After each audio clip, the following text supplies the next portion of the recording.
नुमाइंदा BBC तरहब असगर ने जुमा के रोज साबिक वजीर आज़म इमरान खान का उनके कंटेनर पर इंटरव्यू किया था और इस मौका पर उनकी सदफ से आखिरी मुलाकात हुई थी। इसी तरह लॉन्ग मार्च के आगाज से एक रोज कबल भी वो नुमाइंदा BBC से मिली थी और उनकी मुलाकातों की तफसील जेल में पेश की जा रही है। जुमा के रोज भी सदफ अपने चैनल के दीगर रिपोर्टर्स के हमरा इमरान खान के कंटेनर के साथ साथ चल रही थी। जब इमरान खान के इंटरव्यू के गर्ज से चंद रिपोर्टर्स को कंटेनर पर बुलाया गया तो PTI रहनुमा मुसर्रत चीमा ने सदफ का हाथ पकड़कर उन्हें भी कंटेनर पर बुला लिया। इस बात से कतई नजर कि उनका नाम रिपोर्टर्स की उस लिस्ट में मौजूद नहीं था जिन्हें उस रोज इमरान खान के इंटरव्यू करने थे। बादअज़ां मुसर्रत चीमा ने मुझे बताया कि सदफ चूंकि एक इंतहाई मेहनती रिपोर्टर हैं, इसलिए उन्हें अच्छा नहीं लगा कि वो पैदल चलती रहें, इसीलिए उन्होंने सदफ को लिस्ट में नाम न होने के बावजूद कंटेनर पर बुला लिया। लॉन्ग मार्च के आगाज से एक रोज कबल मेरी उनसे मुलाकात हुई और हम साथ बैठे थे जब अचानक सदफ ने मुझे अपने बाल दिखाते हुए पूछा, यार देखना क्या मेरे बाल कुछ लंबे हुए। दरअसल सदफ ने कुछ अरसा कबल शॉर्ट हेयर कट करवाया था, यानी बाल छोटे करवा लिए थे।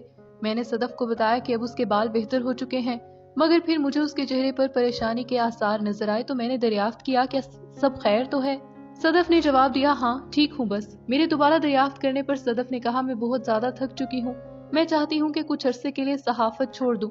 उसका ये जवाब मेरे लिए हैरान कर देने वाला था क्योंकि सदफ की पहचान ही अपने काम से बेइंतहा मोहब्बत थी और उसके मुंह से ये अल्फाज सुना मुझे इंतहाई अजीब लगा। हमने हमेशा फील्ड रिपोर्टिंग में देखा कि अगर सुबह 6 बजे का कोई इवेंट है तो सदफ तब भी वहाँ कवरेज के लिए मौजूद होती थी और अगर रात 12 बजे का तो तब भी। शायद वो शहर की वाहिद खातून रिपोर्टर थी जो दिन के 24 घंटे और हफ्ते के 7 रोज ड्यूटी पर मौजूद होती थी। इसके बाद सदफ ने खुद ही मुझसे सवाल पूछा कि तुम ही बताओ मैं क्या करूं, सहाफत को पक्का पक्का खैर बात कह दूं या कुछ वक्त के लिए ब्रेक ले लूं। इस सवाल पर मैंने सदफ को मशवरा दिया कि कुछ अरसे की ब्रेक ले लो और दोबारा ज्वाइन कर लेना। ताहम इस पर सदफ ने इन खदशात का इजहार किया कि कहीं ब्रेक लेने के बायस उन्हें दोबारा नौकरी हासिल करने में मुश्किलात का सामना न करना पड़े। ताहम मेरे दोबारा बात करने पर सदफ ने कहा, अभी तो लॉन्ग मार्च चल रहा है, बस जैसे ही ये खत्म होगा तो मैं ब्रेक पर चली जाऊंगी। अब ये मुझसे नहीं होता, तुम यकीन करो कि मैं बहुत ज्यादा थक गई हूँ। सदफ के बारे में एक बात बताती चलूं कि उसकी शख्सियत इतनी मासूम थी कि मैंने कभी उसके मुंह से किसी दूसरे शख्स की बुराई नहीं सुनी। वो हमेशा बस अपने काम की ही बात करती थी।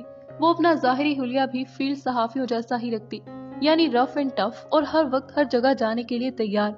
एक ऐसी सहाफी जो अपने साथ के दीगर सहाफियों से हमेशा एक कदम आगे ही रहती थी और बाज़ औक़ात उसकी इस अप्रोच पर उसका मजाक भी उड़ता था, मगर ना इस मजाक को वो महसूस करती थी और ना ही किसी से गिला करती थी। ताहम एक चीज का गिला उसने मुझसे बारहा किया कि बतौर टीवी रिपोर्टर उस पर काम का प्रेशर बहुत होता है। लॉन्ग मार्च के पहले ही रोज सदफ ने इमरान खान के साथ अपने चैनल के लिए गुफ्तगू की थी और आज उसके साथ मौजूद दोस्तों ने बताया कि वो एक और इंटरव्यू हासिल करने की गर्ज से लगभग 2 किलोमीटर लॉन्ग मार्च के काफिले के साथ पैदल चली। सदफ की मौत किस तरह हुई, क्या उसका अपना पैर फिसला या वो धक्कम फेल का शिकार हुई, ये तो तफ्तीश के बाद ही पता चल सकेगा। मगर एक बात कंफर्म है कि वो हमेशा के लिए ब्रेक पर जा चुकी हैं। 35 साल सदफ नईम ने सन 2009 में निजी टीवी चैनल 5 में शमूलियत इख्तियार की थी। वो शादीशुदा थी और उन्होंने पसमानदगान में एक बेटा और एक बेटी छोड़ी है।